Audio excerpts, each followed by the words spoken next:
Oh dear. Your call, please. Operator, I've been dialing Murray Hill for 0098 now for the last 3/4 of an hour. And the line is always busy. But I don't see how it could be busy that long. Will you try it for me, please? Murray Hill, 40098. Mana mo? I don't see how it could be busy all the time. It's my husband's office. He's working late tonight, and I'm all alone here in the house. My health is very poor, and I've been feeling so nervous all day.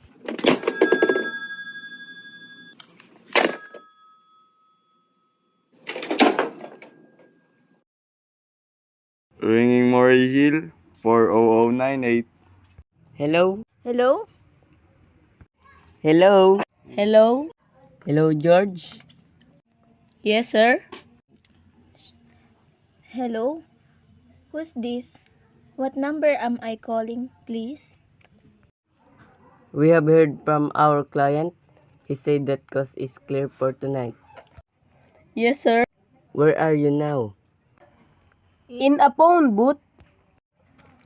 Okay, you know the address. At 11 o'clock, the private patrolman goes around to the bar on 2nd Avenue for a beer. Be sure that all the lights downstairs are out. There should be only one light visible from the street. At 11:15, a subway train crosses the bridge. It makes a noise in case her window is open and she would scream. Oh, hello. What number is this, please? Okay, I understand.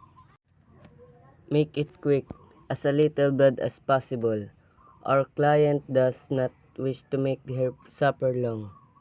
A knife. Okay. Sir?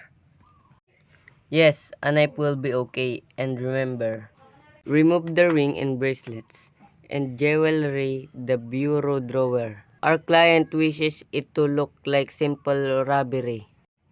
Okay, I get. Oh, how awful.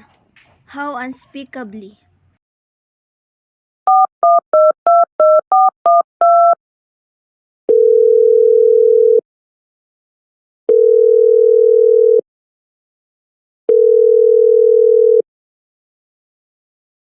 Your call, please.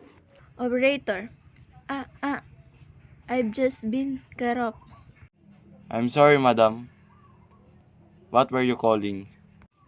Why, it was supposed to be Murray Hill for 0098, but it wasn't. Some wire must have crossed. I was cut into a wrong number. And I've just heard the most dreadful thing. Uh, a murder and operator. You'll simply have to retrace that call at once.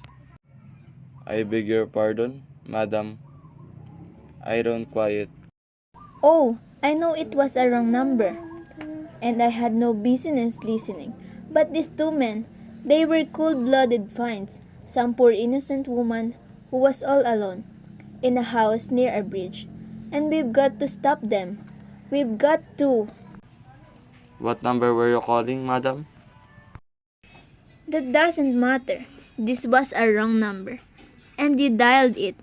And we've got to find out what it was immediately.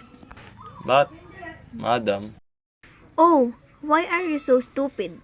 Look, it was obviously a case of some little slip of the finger. I told you to try Murray Hill 40098 for me. You dialed it, but your finger must have slipped, and I was connected with some other number. And I could hear them, but they couldn't hear me. Now, I simply failed to see why you couldn't make that same mistake again. On purpose? Why you couldn't try to dial Murray Hill 40098 in the same careless sort of way? Murray Hill, 40098. I will try to get it for you, madam. Thank you.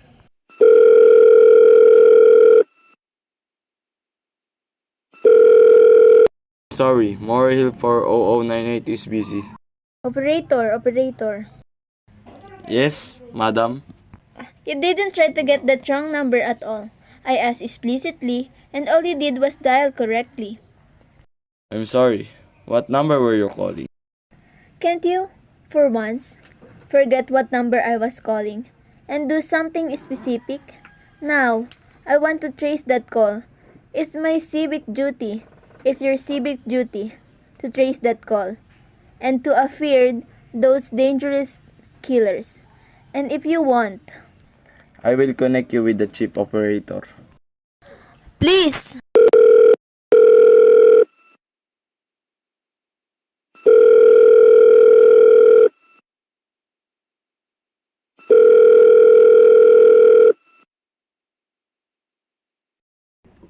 This is the chief operator. Chief operator, I want to trace a call, a telephone call, immediately. I don't know where it came from or who was making it, but it was obviously necessary that it be tracked down because it was about a murder. Yes, a terrible cold-blooded murder of a poor innocent woman. Tonight at 11:15. I see. Can you trace it for me? Can you track down those men? It depends, madam. Depends on what? Depends on whether the call is still going. If it's live call, we can trace it on equipment. If it's disconnected, we can't. Disconnected? If the parties stop talking to each other. Oh, but, of course, they must have to stop talking to each other by now. That was at least 5 minutes ago. And they didn't sound like the type who would make a long call. Well, I can try tracing it. Now, what is your name, madam? Mrs. Stevenson, Mr. Albert Stevenson. But, listen.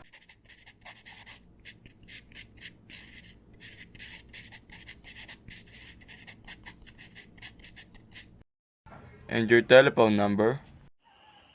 Plaza 42295. But if you go on wasting all this time, And what is the reason for wanting this call traced? my reason? Well, for heaven's sake, isn't it obvious?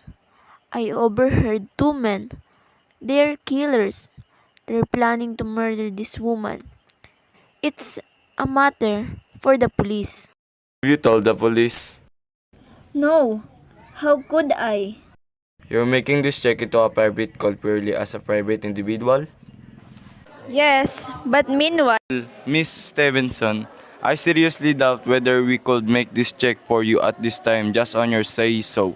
As a private individual, we'd have to have something more official. oh, for heaven's sake. You mean to tell me I can report a murder without getting tied up in all this red tape? Why, it's perfectly idiotic. Alright, then. I will call the police. Ridiculous.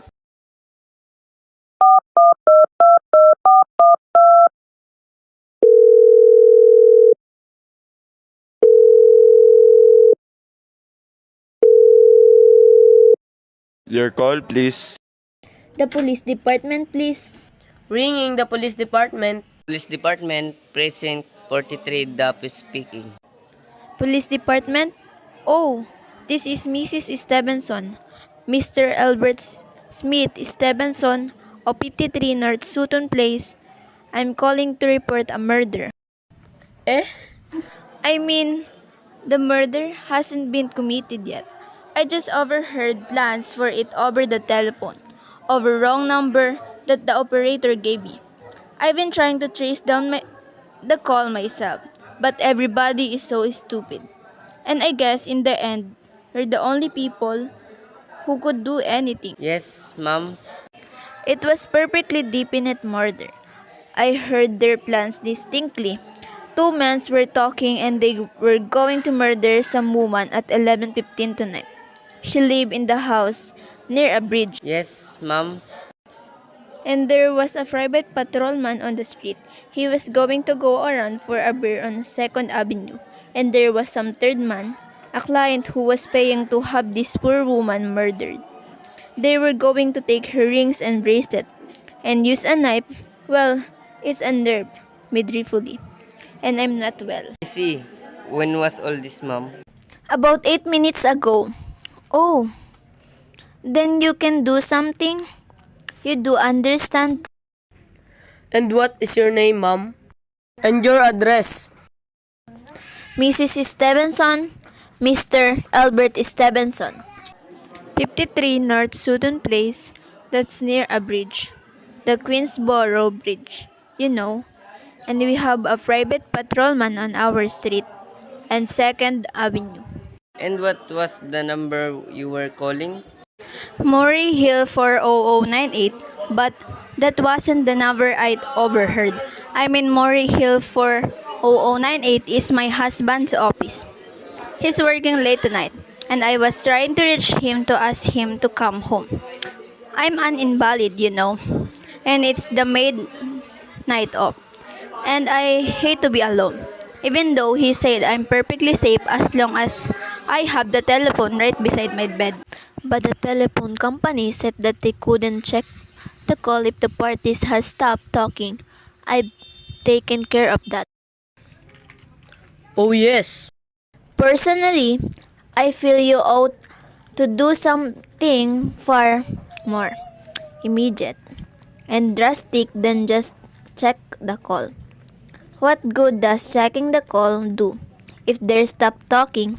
By the time you track down, they'll already have committed the murder. Well, we'll take care of it. Lady, Say, the whole thing's called for a search. A complete and thorough search of the whole city. I'm very near a bridge, and I'm not far from 2nd Avenue. And I know I'd feel a whole lot better if you sent a radio car to this neighborhood at once. Oh, I don't know. This coincidence is so horrible. 2nd Avenue, the patrolman, the bridge? 2nd Avenue is a long street, ma'am. And you do happen to know how many bridges there are in the city of New York alone. Not to mention Brooklyn. But I heard the call on the New York dialing system. Unless, of course, you have some reason for thinking this call is funny and that someone may be planning to murder you. Me? Oh no, I hardly think so. I I mean, why should anybody? I'm alone all day and night. I see nobody except my maid Eloise. She's a big 200-pounder. She's too lazy to bring up my breakfast tray. And the only other person is my husband Albert. He's crazy about me, adores me, waits on me hand and foot. He's scarcely left my side since I took 12 years ago. Well, then there's nothing for you to worry about, is there? And now if I just leave the rest to us. But what will you do? It's too late. It's nearly 11 o'clock. Well, take care of it, lady. Will you broadcast it all over the city and send out squads and warn your radio cars to watch out, especially in suspicious neighborhoods like mine? Lady, I said we'd take care of it. Just now I got of other matters here on my desk that require my immediate. Oh, idiot. Now, why did I do that? Now he'll think I am a fool. Oh, why doesn't Alfred come home? Why doesn't he?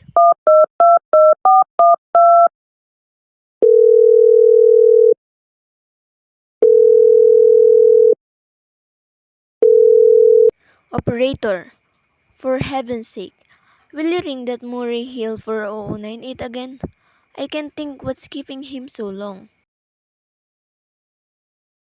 Ringing Murray Hill 4098. The line is busy. Shall I? It. You don't have to tell me. I know it's busy. If I could only get out of this bed for a little while, if I could get a breath of fresh air, or just lean out the window and see the street.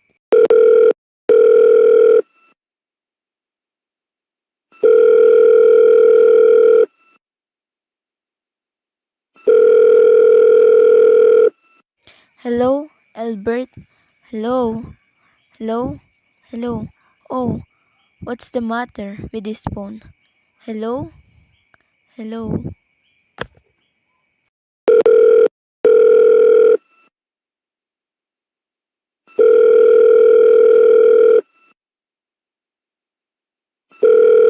Hello, hello. Oh, for heaven's sake, who is this? Hello, hello, hello.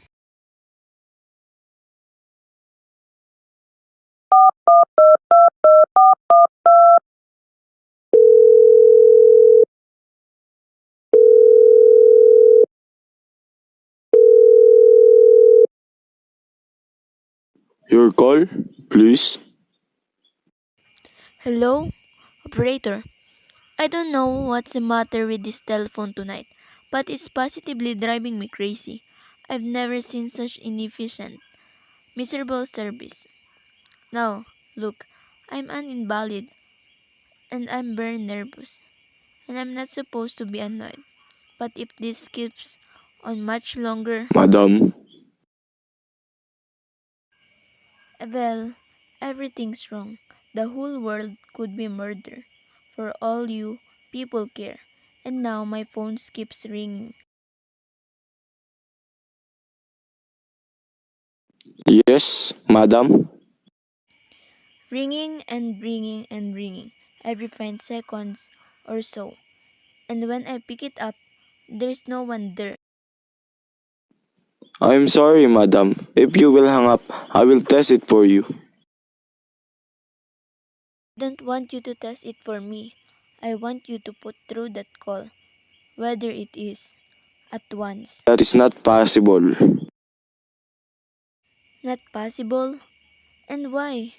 May I ask? Madam, if someone is trying to dial your number, there is no way to check whether the call is coming through the system or not, unless the person who is trying to reach your complaint to his particular operator.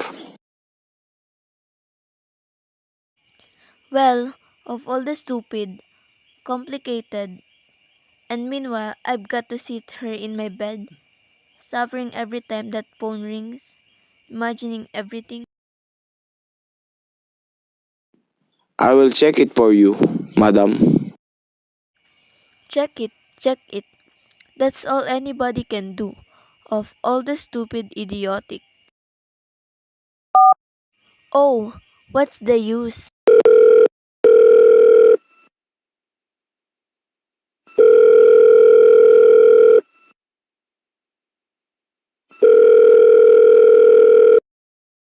Hello? Hello? Stop ringing. Do you hear me? Answer me. What do you want? Do you realize you're driving me crazy? Stark. Hello? Is this Plaza 4295? Yes, yes. This is Plaza 42295. This is Western Union. I have a telegram for here, Mrs. Stevenson. Is there anyone there to receive the message? I am Mrs. Stevenson. The telegram is as follows: Mrs. Albert Stevenson, 53 North Sutton Place, New York, New York. Darling, terribly sorry. Tried to get you for the last hour, but line busy. Leaving for Boston 11 p.m. tonight on urgent businesses. Back tomorrow afternoon. Keep happy. Love, signed Albert.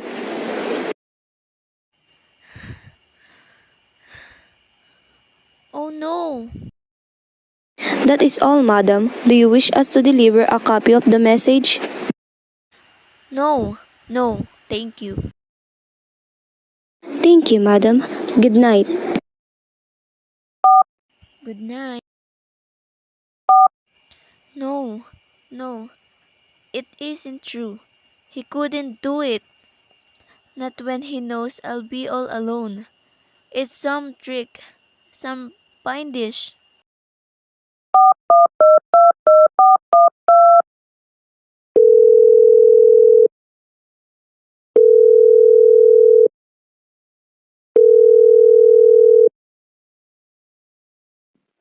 Your call, please. Operator, try that Murray Hill 40098 number for me just once more, please. Bringing Murray Hill 40098.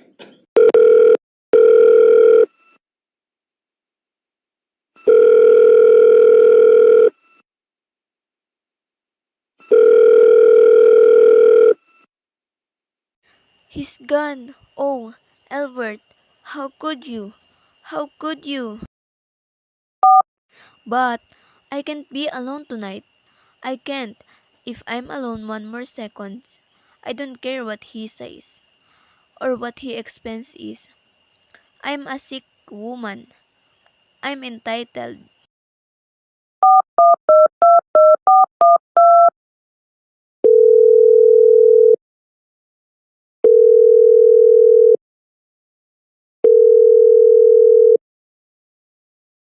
This is information. I want the telephone number of Henley Hospital. Hensley Hospital. Do you have the address, madam? No, it's somewhere in the 70s though. It's a very small, private, and exclusive hospital where I had my appendix out 2 years ago. Henley. Henc.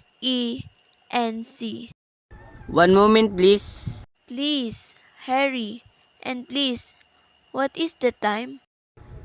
I do not know, madam.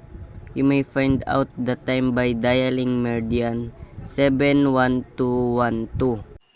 Oh, for heaven's sake, couldn't you?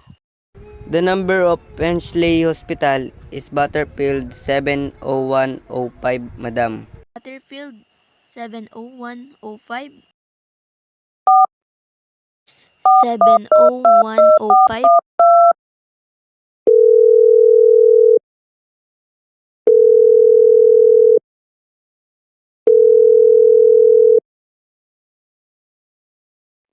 Hensley Hospital, good evening. Nurses Registry. Who was it you wish to speak, please? I want the nurses registry at once. I want a trained nurse. I want to hire her immediately for the night. I see. And what is the nature of the case, madam? Nerves. I'm very nervous. I need soothing and companionship. My husband is away and I'm Have you been recommended to us by any doctor in particular, madam? no, but I really don't see why all this catechizing is necessary. I want a trained nurse. I was a patient in your hospital 2 years ago, and after all, I do expect to pay this person. We quite understand that, madam, but registered nurses are very scared just now, and our superintendent has asked to send people out only on cases where the physicians in charge feels it absolutely necessary. Well, it is absolutely necessary. I'm a sick woman. I am very upset. Very. I'm alone in this house.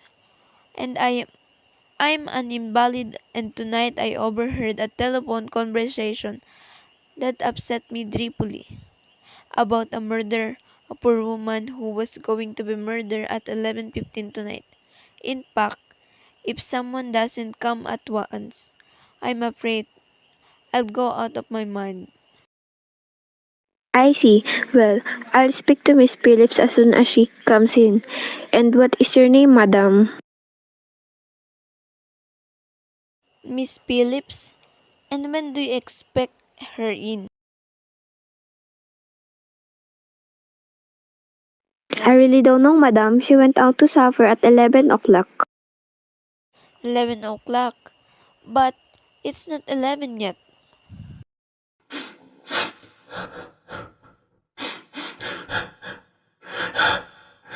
Oh, my clock has stopped.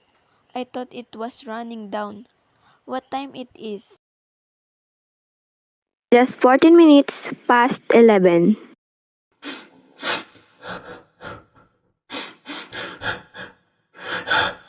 What's that? What was what, madam? That clicked just now in my own telephone, as though someone had lifted the receiver off the hook of the extension phone downstairs. I didn't hear it, madam. Now about this. But I did. There's someone in this house. Someone's downstairs in the kitchen, and they're listening to me now. I won't pick it up. I won't let them hear me. I'll be quiet, and they'll think. But if I don't call someone now, while they're still down there, there'll be no time.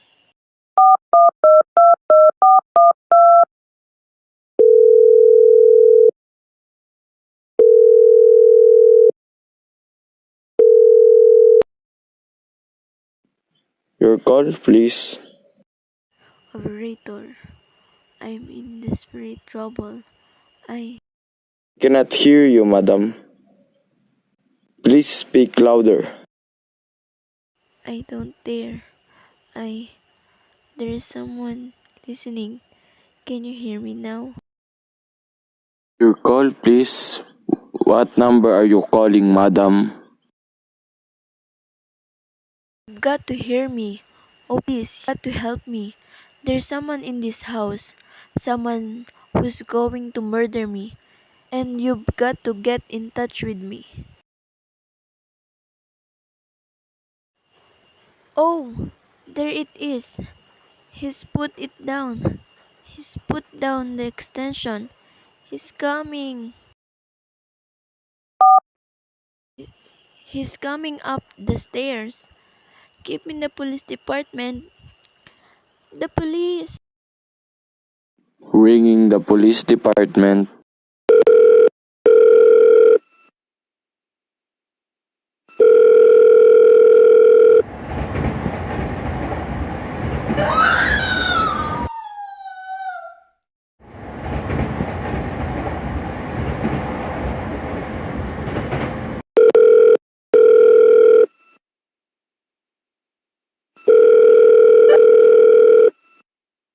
Police Department, Precinct 43. Duffy is speaking. Duffy is speaking. Police Department. Duffy is speaking. Sorry, wrong number.